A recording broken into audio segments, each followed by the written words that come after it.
You are listening to the Roberta Glass True Crime Report, putting the true back in true crime.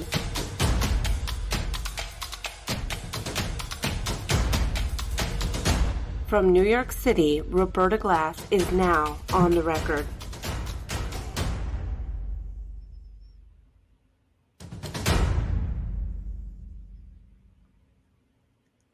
Hello, everybody. How you doing? It is another wonderful, beautiful summer day. We have the long weekend, 4th of July here in the U.S. and in New York.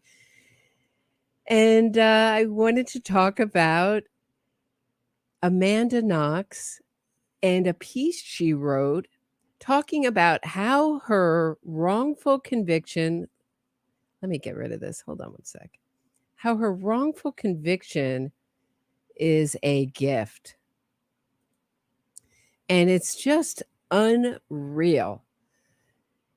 Now, I've talked a lot on this channel about innocence fraud and what it is. And obviously, it's much more complicated than this, how it's done. But at its essence, innocence fraud is taking something that's untrue and making it seem true. So if you caught the live stream yesterday, I talked about Edward Bernays, who was the godfather of PR. And he had some interesting things to say. Now, he's I believe, the great grand uncle of the former CEO and founder of Netflix. And of course, Netflix produced amandaknox's love letter documentary. I wonder how many of you have seen it. Let me know in the comments if you've seen it. But it really vilifies, what that documentary does is it really vilifies the press. And it makes it seem like amandaknox, everybody was out for amandaknox. She was just an innocent, misunderstood person. You know, the PR, the same PR that they've been spouting out since amandaknox's father hired Gagorty Marriott, the PR firm, for $1 million before he ever hired a lawyer. So Edward Bernays had this idea that you could control the masses through propaganda. In fact, one of his books was called Propaganda. And here's Edward Bernays on propaganda. The only difference between propaganda and education really is in the point of view. The advocacy of what we believe in is education. The advocacy of what we don't believe in is propaganda. So as I've learned more about innocence fraud, the less I believe the people at the top, like, let's say, this is my opinion, obviously, Rabia Chaudhry. Do I believe that she really thinks Adnan didn't kill Heyman Lee? No, they know. But she saw the West Memphis 3 documentaries, at least one of them. I believe it was West of Memphis. And she got the idea that she could do this. She could make a kind of media. See, in media, you're not, and in YouTube videos, you aren't restrained by the law. There's no rules of evidence. There's no cross-examination. There's no other side. You are totally in control of the information. And our opinions change very much with the information we are given. And boy, is this case, for me, an example of that. When I first looked at this case, the first thing I ever heard about it was from a letter from one of Amanda's friends, family, supporters to Oprah Winfrey. And I was working at the magazine. I opened that letter and she had just been arrested, and it stated all these, what I thought were facts. It took me a while to figure out that Some of it was true. They did sprinkle in a little bit of truth in there, but a lot of that was just plainly untrue. That amandaknox had been wrongly vilified for buying lingerie after Meredith Kircher's murder with her boyfriend, and that she really just bought white underwear from a bin because she couldn't get into her house and she just needed to wear underwear. So here is amandaknox, and she's tweeted out insensitive tweets about her incarceration, her trials, her conviction for the murder of Meredith Kircher in Italy before, and they always get a big reaction.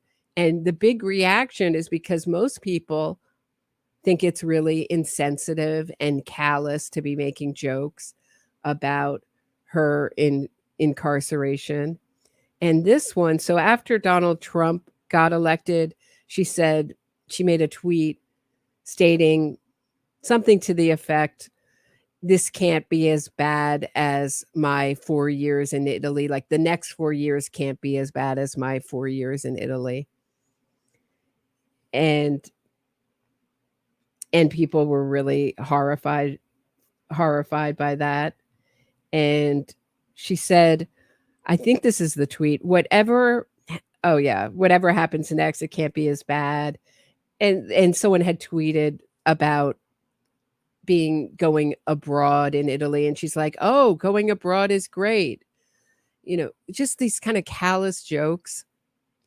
So after the break, I'm going to go through what she calls her quote unquote wrongful conviction a gift.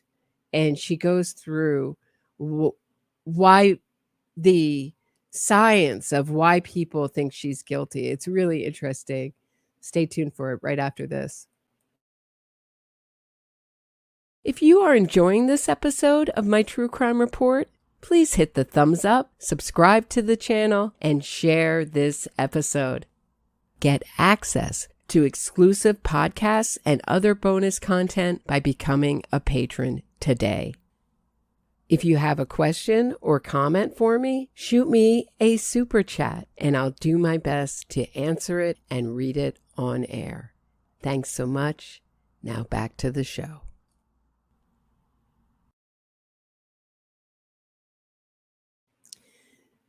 So it begins.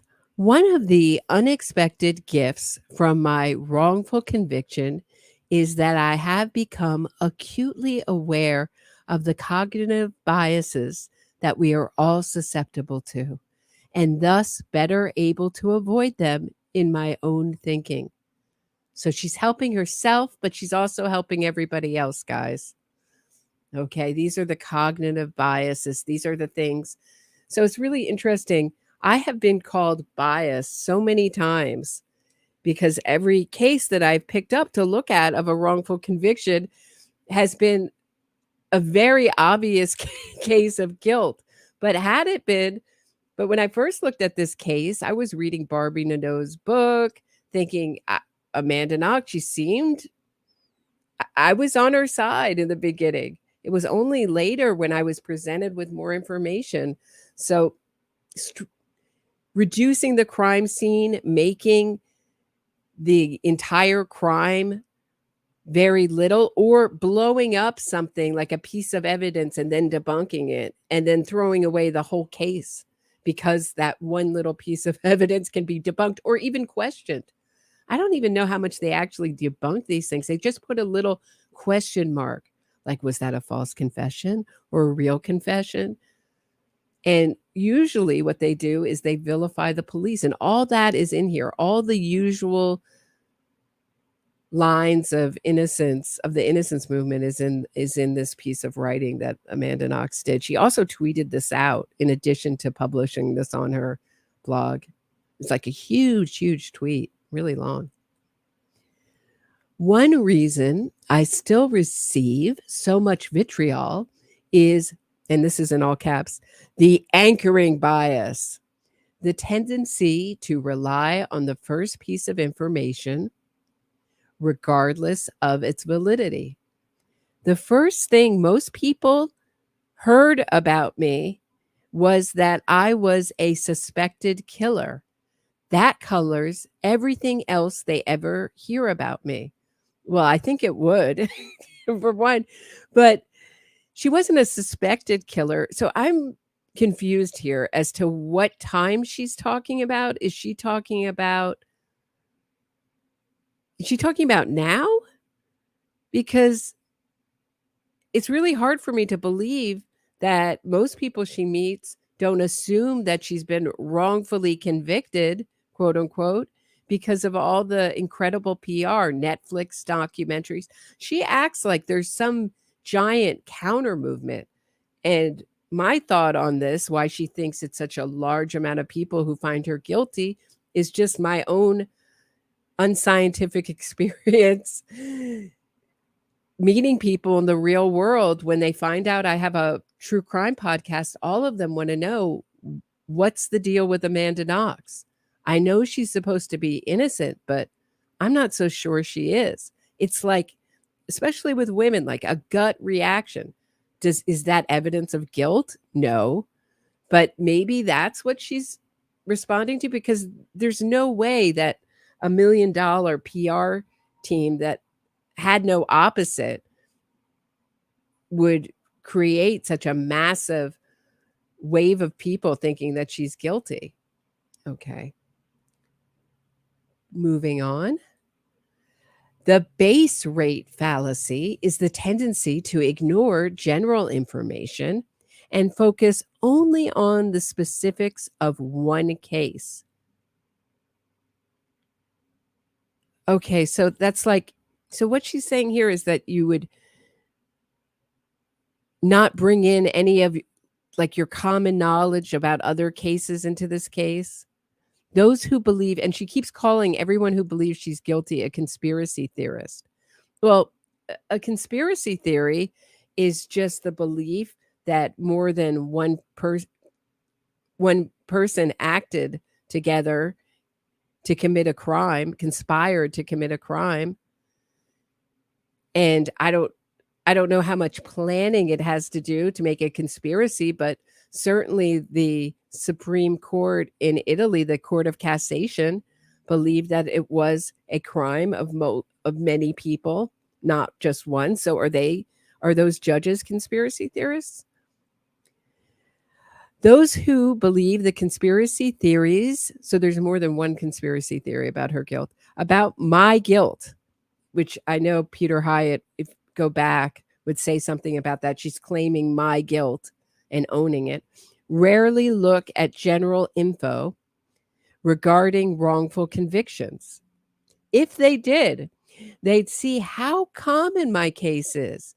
It features all the hallmarks of wrongful convictions, many of which result from cognitive biases themselves. So I would argue, had people looked into and read the court transcripts and really studied these cases, these famous cases of wrongful convictions, I would think they would come out very similarly to I think they would come to the conclusion that I came to, which is that it's a giant fraud. That's my belief, that this movement is a giant fraud, making people a lot of money in the civil court. So what they do is lawyers, and how her case is different, usually they hone on to a conviction that's way since passed, like 14 years out after the conviction has already happened, when most of the appeals courts have all been exhausted.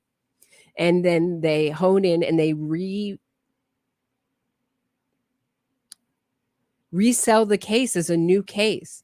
So important details are out, small details are blown up. See Stephen Avery, see the West Memphis 3. But amandaknox's case is really different because it was in Italy and because of the language barrier. This wrongful conviction campaign could begin in real time.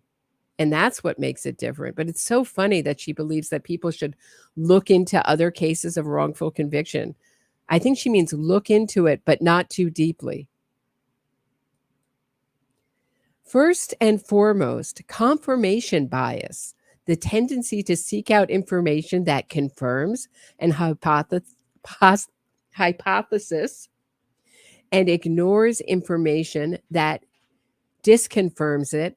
This manifests in wrongful convictions as police and prosecutorial, everybody all together, tunnel vision, right? Tunnel vision investigation, false confessions. They had to close the case really quickly. The ambitious prosecutor. These are all the cliches of the wrongful conviction movement. She's bringing out every single one of them. The anchoring bias of their first hunch.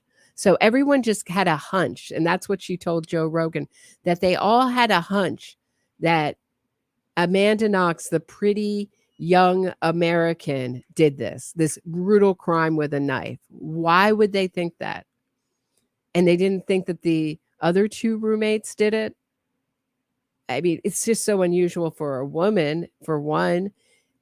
But okay, they all were out to get the American for some reason. And she does speak on she considers her cause a feminist cause. The anchoring bias of their first hunch shapes their search for more information. So it shapes their search for more information, meaning they're seeking out information that they magnify the significance of any tiny thing that confirms the anchor and write off large things that don't.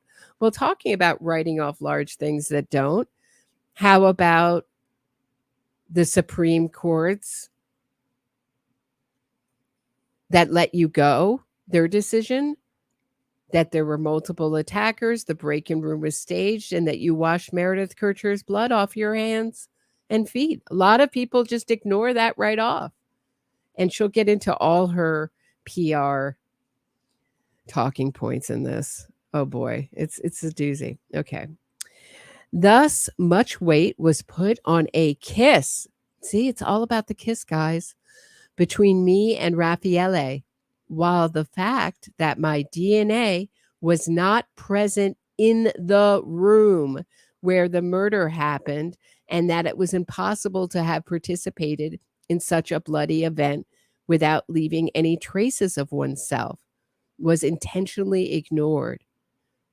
There was also no DNA of Amanda in her own room. So is it a conspiracy theory that she actually lived in the cottage? But she's right. That's how did she wash away all the DNA? How did she know what to wash and what? She did a lot of cleaning that room and she lucked out. But there was lots of mixed DNA of Amanda and Meredith Kercher in the hallway in Philomena's room. And then there's the mixed DNA in the bathroom. But the mixed DNA in Philomena's room is very important because it lights up under luminol, meaning they were bleeding at the same time. And I may go into more of that in another episode. But yeah, she ignores a lot of the evidence. How about her lamp in Meredith's room? How about Raph's footprint on the bath mat? How about the fact that Rudy Gudet's footprints lead right out the front door? And how about she was the only one there with Meredith that night who would ever have an incentive to clean or stage the scene? How about that? It's just so crazy. It's really like a Darvo technique. Do you guys know about Darvo? Deny, attack, reverse, victim, offender. So what abusers do is they take on the role of victim. So they'll say like, oh, she started it, when that's not true at all. Or they'll say, I was a victim too here, like Amanda's going to go into, when in fact she was not a victim at all. In my opinion, she was the victimizer. But obviously one court agreed, and the last court threw out all the DNA evidence and let her go. This is related to the salience bias, the tendency to ignore unremarkable items and focus on striking ones. Well, you certainly just did focus on a striking piece of propaganda saying there was no DNA of me in the room. And there's the DNA of Robb on Meredith Kircher's bra clasp. So I kind of think of Raph and Amanda together, because obviously Raph wouldn't have done this crime alone. The prosecution did this to me. That's kind of vague. And okay, so she's saying the tendency to ignore unremarkable items and focus on striking ones. Well, I hope the prosecution would focus on the striking items. Okay. And many people continue to succumb to this bias still. Malcolm Gladwell makes this mistake in his analysis of my case. Let's talk about Malcolm Gladwell's analysis. It was such a love letter analysis to amandaknox. Only amandaknox could have issues with it. That he didn't say she was an absolute perfect, stunning, brave human being. And she's had a bee in her bonnet about Malcolm Gladwell ever since. But it's hugely, he just wrote down all the same PR talking points, put them in a book, and he got a lot of criticism for it. But she also gave him criticism, and she'll explain why. In his analysis of my case, like the prosecution and tabloid media, sorry, I had to cough. He overlooked the copious moments of unremarkable behavior and highlighted the few moments of odd behavior, putting great explanatory weight on them and framing me as someone who acts guilty despite my innocence. So, that's so funny, because obviously that is what most people remarked upon when I know they talked to someone who patronized Le Chic, and she said, oh yeah, I'm not surprised Amanda did this. She walked up to me, asked me if I was Jewish, and I said yes, and then she started pointing and laughing hysterically, saying my people killed your people. She labeled this picture the Nazi within with a machine gun. She would sing loudly at restaurants. She just had a knack for saying things that were inappropriate and turning people off. Okay. This is tied in with a fundamental attribution error, the tendency to overemphasize personality-based explanations for others' behavior and de-emphasize the role of context. Thus, in judging my behavior in those early days, people ignored the fact that I was alone, 3,000 miles from home. My roommate had just been murdered, and the killer was on the loose. Well, you didn't act like the killer was on the loose. You saw the blood, the open door, and you just wanted to get naked and take a shower. And even afterwards, you never worried for your own safety. Although she did say, although one of Meredith's friends did say, she said it could have been me. But this idea that she was so scared that a killer was on the loose, a little odd. It was a scary and traumatizing experience, and people react in many ways to trauma. That is true. But I would argue it's a spectrum of normal behavior, and you're way off the charts. So like on one side, you'd have stoicism, and then on the other side, you would have complete hysterics, and anywhere in the middle. But amandaknox splits, cartwheels, is in the off the chart with Jodi Arias and her yoga headstands in the interrogation room. That's what I would argue. But let me know what you think. All right, this is a good time, I think. Don't you think, to take just give my voice a little rest, and let's take a quick break. If you are enjoying this episode of my True Crime Report, please hit the thumbs up, subscribe to the channel, and share this episode. Get access to exclusive podcasts and other bonus content by becoming a patron today. If you have a question or comment for me, shoot me a super chat and I'll do my best to answer it and read it on air. Thanks so much. Now back to the show.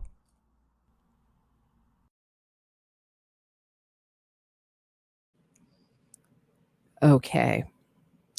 This is tied in with the fundamental attribution error. Okay, where were we? Okay. And people react in many ways to trauma. Instead, people often strip my behavior from this context. She's always talking about that. They strip me of my context. Well, Meredith was stripped of her life. That seems to be, I would rather go on living without context. And you know what? Most people aren't famous. Most people don't need context, and conclude that I must be weird, off, or suspicious. Weird, off, or suspicious. I don't know. You know, the Italian police were offering her snacks, telling her to go home, concerned about her health. At least the translator was concerned about her health. I mean, she acts like she's victims of like the worst things human beings could ever experience. Okay. Selection bias. I love how she puts all these in capitals. Then shapes what gets reported. There are no news articles from 2007 about all the moments that I looked sad or scared or exhausted. There are no deep dive articles about my perfectly benign upbringing, complete lack of history of violence or mental illness, about my strong community and loving family, but one small moment caught on camera of me seeking comfort from the young man I'd met 5 days previous, sharing a chaste kiss while confused and scared, gets endlessly republished, repeated, played on loop. So that if that kiss is discussed, and I would argue it's mostly discussed by pro Amanda people, it really is one of many things she did, of the things I just listed. The cartwheels, the splits in the police station, the putting on when she was taken through the crime scene, she put on shoe protectors and a hairnet and then put her arms out to her sides and went to da. She bought lingerie within 24 hours of Meredith's murder, held it up. She's on CCTV footage doing this, saying to Raph, I can't wait to go home and have great sex wearing this. It was completely opposite to any of Meredith's friends. Now, you could argue, well, she wasn't friends with Meredith. They were at odds. That's not what Amanda says. Amanda says they were really good friends, becoming better friends, going to classical music concerts together, even though Meredith left halfway through the concert, left her alone with Raph. That's how she met Raph.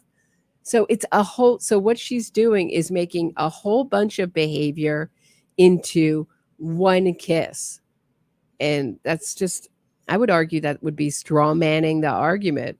I mean, it's just a whole bunch of very, very weird behavior. How about falsely accusing your boss, Patrick Lumumba, and letting him sit in prison for 2 weeks? Yeah, all of that turned people off, Amanda.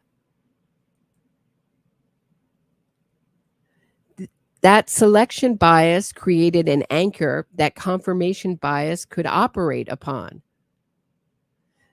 This shaped the police's behavior in the interrogation room after dozens of hours of telling them I didn't know anything, and them telling me that that was unacceptable.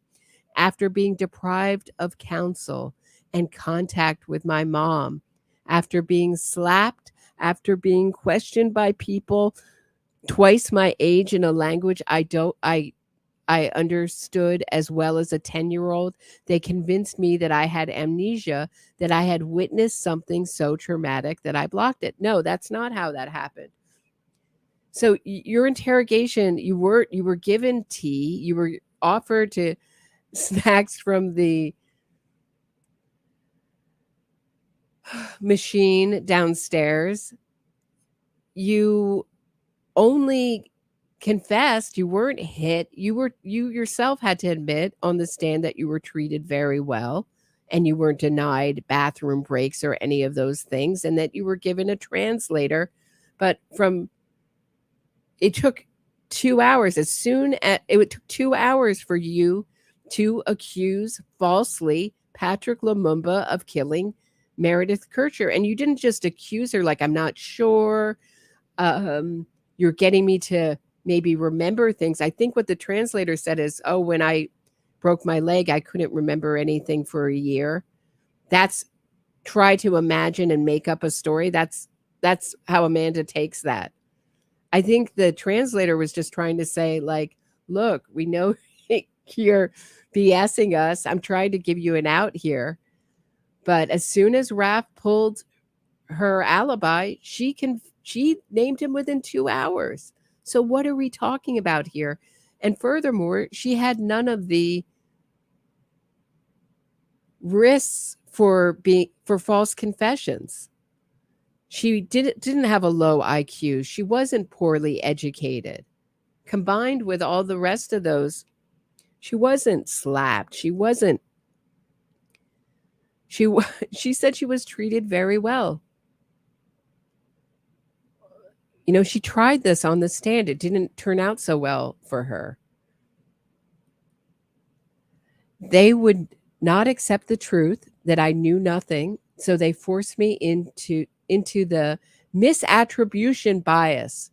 I mean, it's so funny. Like, she's like the professor telling us all how it is in capital letters, telling us about these concepts because she's the smartest, most rational human being on the face of the earth, and she can teach us a few things.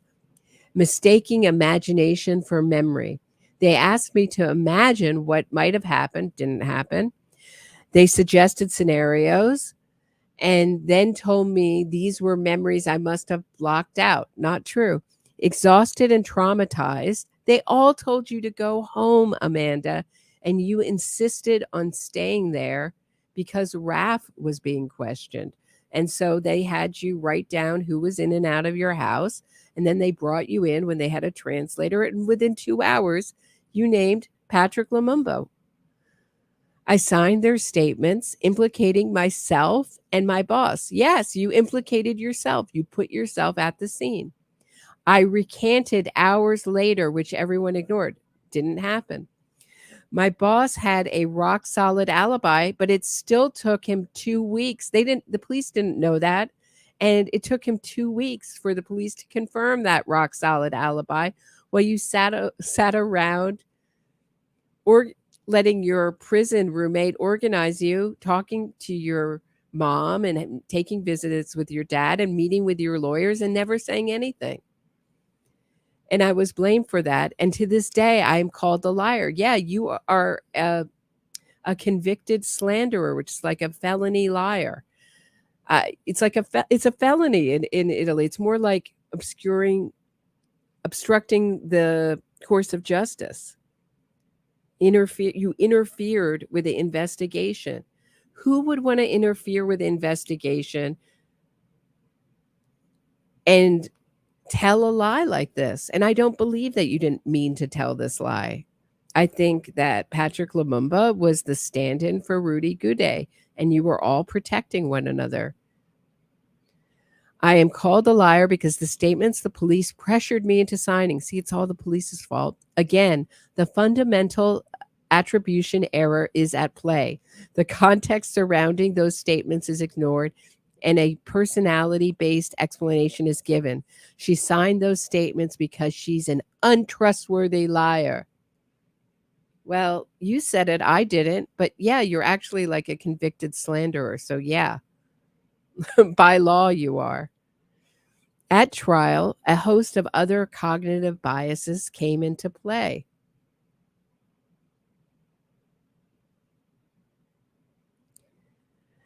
Stereotyping was used to paint me as an American girl gone wild, though I was, in fact, a nerdy poetry and language student.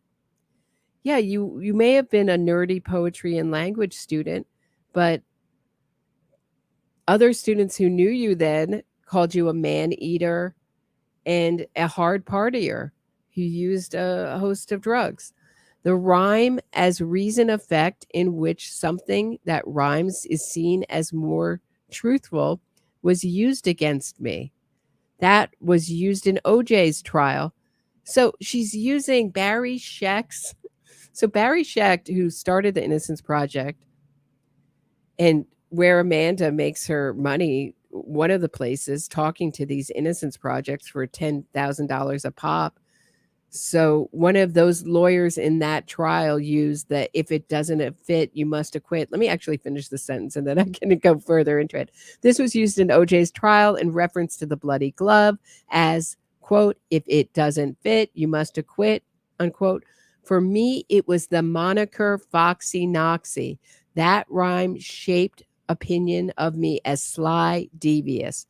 In Italian, they translated it to volpe, cattiva, the wicked fox. I would say that in my opinion, that's accurate, but you gave yourself the Foxy Noxy acronym, moniker, not anyone else. It was on your MySpace, and you said it had to do with soccer.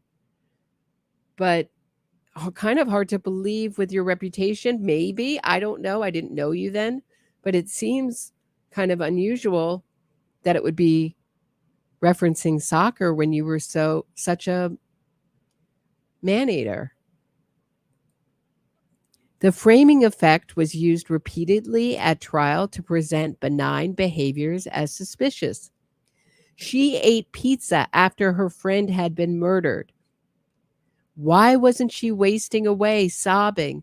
Literally, the fact that I ate pizza was used against me as evidence that I was not sufficiently morose. As if a grieving and scared person can't be hungry. Oh, Amanda, I'm so sorry that happened to you, but you're not telling the truth about this story. So she's leaving out, once again, in true Innocence fraud style, she leaves out a huge part of that story. So as is, it sounds pretty harsh, right? They criticized her for eating pizza. Wow, that seems kind of unfair. I mean, she had to eat. I mean, Meredith was murdered, but she does have to eat, and she's in Italy. Of course she's going to eat pizza. Well, the bigger part of that story is she went with Raph to eat pizza, and she was one of the only people who didn't, instead of going to Meredith Kircher's memorial service. All of Meredith Kircher's friends, acquaintance, and strangers were there. But here's amandaknox. Where are you? Not there. And Raph, not there either. So yeah, it was out of the ordinary for the students in Perugia at that time. Most of them were at the tribute for Meredith, but you were not. And yes, it was held against you, as it would. Everything started with unfounded speculation, but as actual evidence came in, which 100% implicated Rudy Gude as the sole perpetrator, the conservatism bias came into play, the tendency to insufficiently revise one's belief in light of new evidence. Thus, the authorities refused to admit they'd been wrong. See, there's another wrongful conviction cliche. They just had such a big ego. They were so ambitious. They were running for office, or they were so corrupt and ambitious that they couldn't admit they were wrong.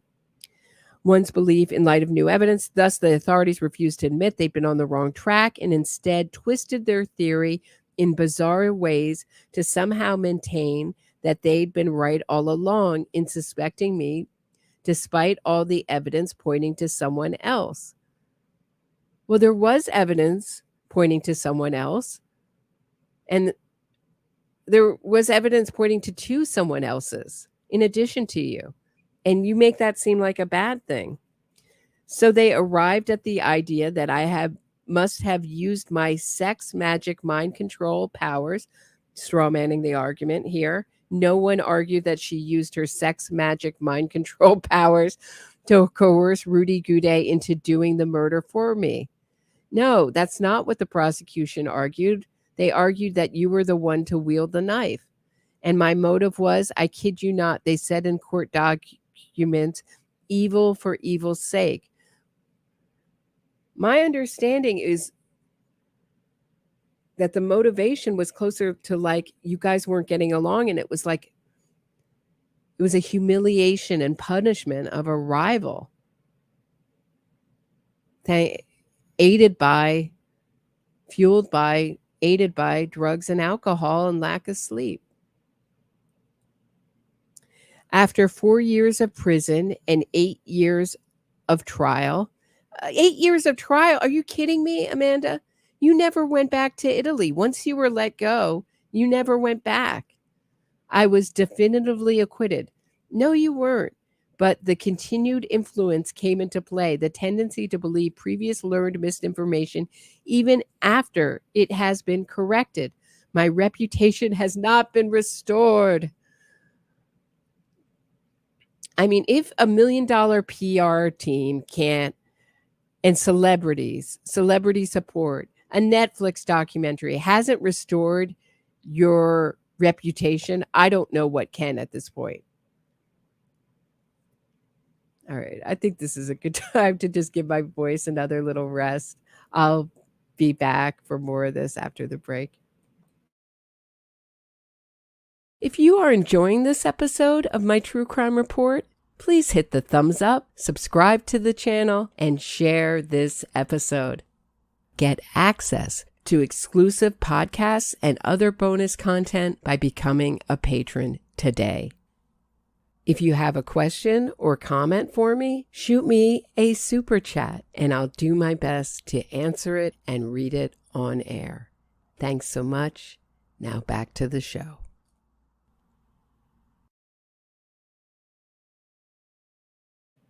Okay. So we were at her reputation has never been restored. And she's continually, instead of just going away and quietly living her life, she continues to re-victimize Meredith Kercher's siblings, family, loved ones, and friends by talking about it, and talking about it in a really callous manner. I mean, this is gaslighting 101. But why was I targeted and wrongfully convicted in the first place? I must have been suspicious somehow, right? The proportionality bias, all in caps, is our tendency to assume that big events have big causes, when often they are caused by many things, many small things. The massive decade-long series of trials. See, it's not a series of trials. That's just their system. You get automatic appeals. With global media coverage doesn't need an underlying conspiracy as a cause. It doesn't require that I was grandly suspicious, nor does it require that the authorities were grandly corrupt. So here's her frustration in the journalist not writing about it the way she wants. But she had so many people, advocates, either hired or out there writing books. The Fatal Gift of Beauty, amandaknox was just convicted of the murder of Meredith Kercher because she was so beautiful, and that was her fatal gift, and fatal flaw that caused her to be wrongfully convicted. Oh, she had experts like ex-FBI people like Steve Moore and Jim Clemente. I mean, she's acting like she was just a lamb thrown up against the media. But there was a big part of the media that supported her, especially in America. Okay, the conjunction of many small cognitive biases by the authorities and the media is enough to explain. So she's now saying that there's that the media and the authorities are sort of combined together is enough to explain the massive debacle the case became. But the proportionality bias leads us to think that there must be a bigger reason. It's not interesting, she said, that the case became a massive debacle. Well, as it went up, it became, except for when they, see, like, you know, when it flipped so many different ways, but ultimately you were let out under Italian Legal Code 530, paragraph 2, which is insufficient evidence after they threw out all the DNA evidence. So you lucked out, Amanda. Talk about being ungrateful. And Trump was one of her supporters. And when she came out, she immediately never thanked him, threw him under the bus, and supported Hillary Clinton. And that's fine. That's her right to support Hillary Clinton, but never to thank him. It's just, it goes with a pattern, right? So someone else could pick that out and say, well, you just think you don't like her because she never thanked Donald Trump. No, it goes with a larger pattern of inconsiderate behavior, not cleaning, playing the guitar loudly, playing one note over and over again, not flushing the toilet, not doing the chores on the chore wheel, all those things. Inconsiderate. As far as, does that make her a killer? No. But it does explain the little of the background between her and Meredith, that they weren't friends. So if you're going to argue, why did she kill her friend? Well, they weren't friends. So it's very different. As far as my continued reputational damage, I can thank the illusionary truth effect, the tendency to believe a statement is true if it's easier to process or has been repeated many times. Amandaknox bad is a lot simpler than explaining the miscarriage of justice. No, how about Amandaknox murderer? 1 of 3. Amandaknox crime scene cleaner. How about that? That explains some of it. Amandaknox false murderer accuser. I don't know. I don't even know how you would put that. This is related to the availability cascade in which a collective belief is seen as more plausible through repetition in public discourse. The hundreds, thousands of media articles, she's like thousands, dare I say there were thousands of articles written about little old me, Amandaknox, of media articles painting me as a killer, shaped this perception that many people still have of me. I try to counter that perception by acting honorably and putting thoughtful work into the world. However, the structures of social media and psychological factors create further selection bias. If I tweet about criminal justice reform, I get maybe a dozen retweets. If I make a joke about my wrongful imprisonment, the tweet spreads far and wide, and I pop onto others' radars in that context. See, I'm just doing what's good for me. So when I make a crude, callous joke that re-victimizes the Kircher family, it's really good for me. My tweets spread far and wide. They don't see the vast amount of serious work I do. Yeah, I haven't seen this vast amount of serious work that you do. I see speeches you give for $10,000 a pop. I see you raising money for your wedding when you were already married. I've never seen you do one thing for anyone else that I didn't think was paid for.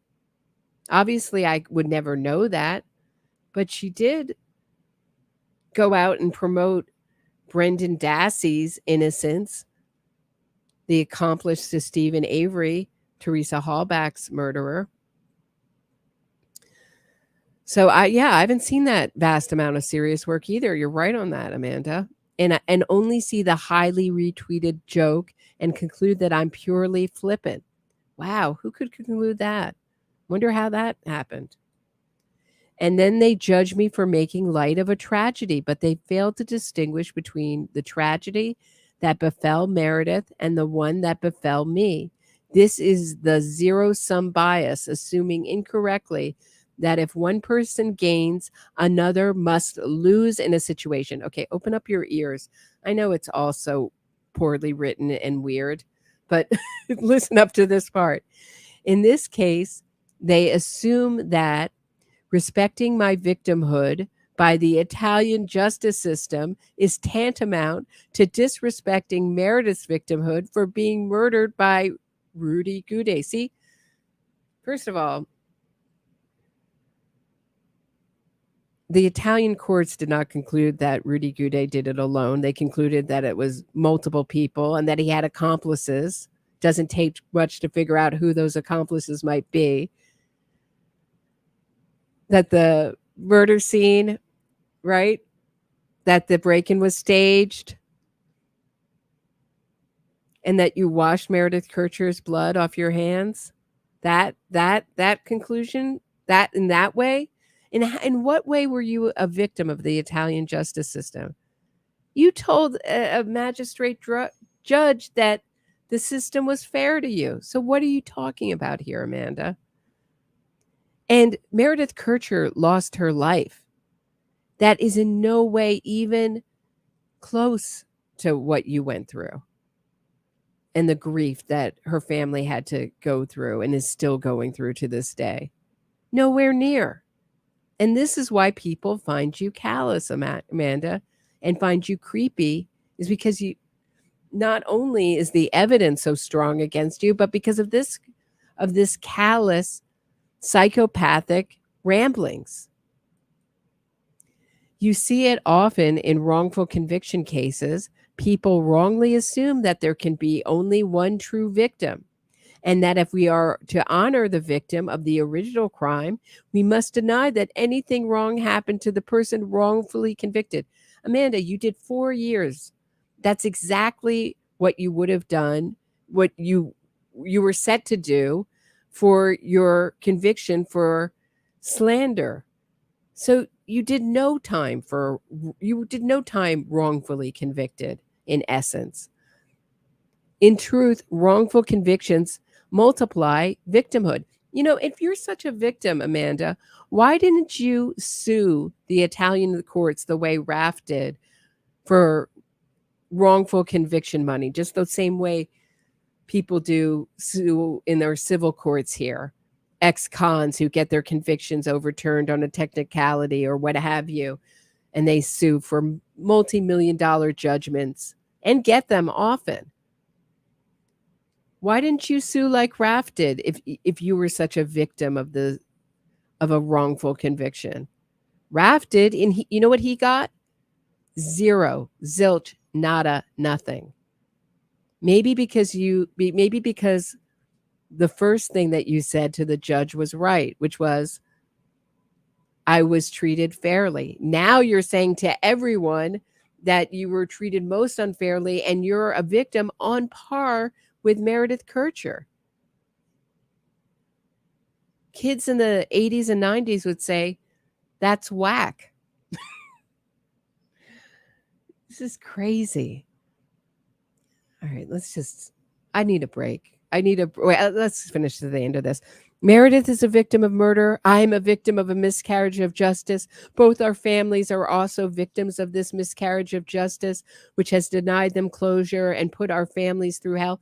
No, you think that Meredith Kircher's family that her brothers and sister ever get closure?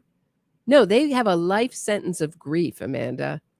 And you're comparing that to what your family went through? Give me a break.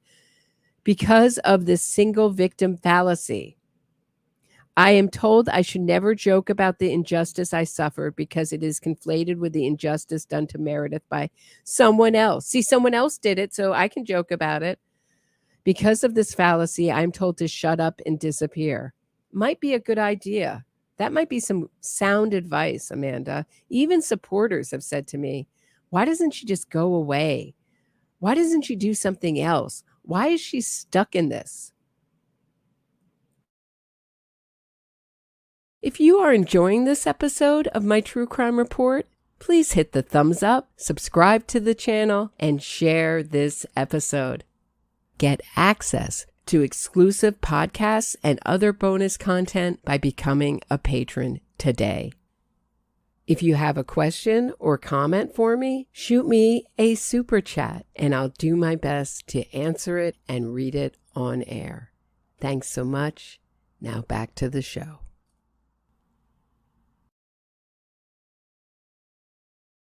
Okay, we're on the home stretch here. I take solace in the fact that I have such a great opportunity to see these cognitive errors up close, to see how poorly many people judge the situation, facts, and people in this complicated case that took over my life, to see how wrongly they judge me. This makes me a better thinker. It helps me to better avoid all the cognitive biases. Doesn't this sound like something a teacher would assign if you did something wrong? Now, like, write an essay about how you're going to be a better person. I am going to be a better person now because my thinking is better. Knowing about cognitive biases and my wrongful conviction, doesn't it sound a little like that?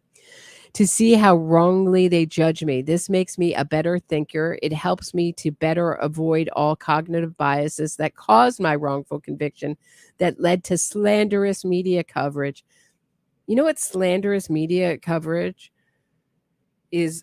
Is your supporters. That's slanderous. How about the way that you portrayed Mannyy, the prosecutor? How about all the things you accused him of? Just in this article, and the Italian justice system to boot, and that are still responsible for the hate I receive daily. All right. Lastly, I should point out the bias, blind spot, the tendency to see yourself as less biased than others. Knowing these biases exist don't make me immune to them. Check yourself before you wreck yourself. Oh, she's getting folksy. She's getting folksy and hip at the end. Oh, the bias blind spot. Yeah, I would say that young people are being groomed for this movement from To Kill a Mockingbird to 12 Angry Men to, raising a whole generation on that media, to going to law school where you're groomed into these ideas that the best thing you can do for the little person is become a defense attorney. That's the little man up against the system, that you're representing the little person. I'd argue that the little person is the victim and the victim's family, because there's so few resources compared to what's offered to the accused and to the convicted murderers. It's outrageous. I mean, it's a multi-billion-dollar movement that she's a part of, and she's pretending like she doesn't have any resources and she's just a victim of the media. It's so absurd and so offensive. And that's why people get offended, Amanda. And that exactly what's in that article, that lack of compassion, that lack of sensitivity, that lack of empathy for her friend. And I know someone's going to say, well, she doesn't wear her heart on her sleeve. Fine. But she certainly cried for herself many times in public. So you can't have it both ways. You can't be stoic and weep openly for yourself in public. So is she stoic? Or is she Amelie? Is she Faye and a little bit eccentric? And people, there's so many different amandaknoxes. It's hard to know which one she's talking about that have been seen in the public. The stoic one, the femme fatale. the goofy one, the woman with a cause, the feminist, the progressive lefty. I don't know. I think that's, let's see. I don't know.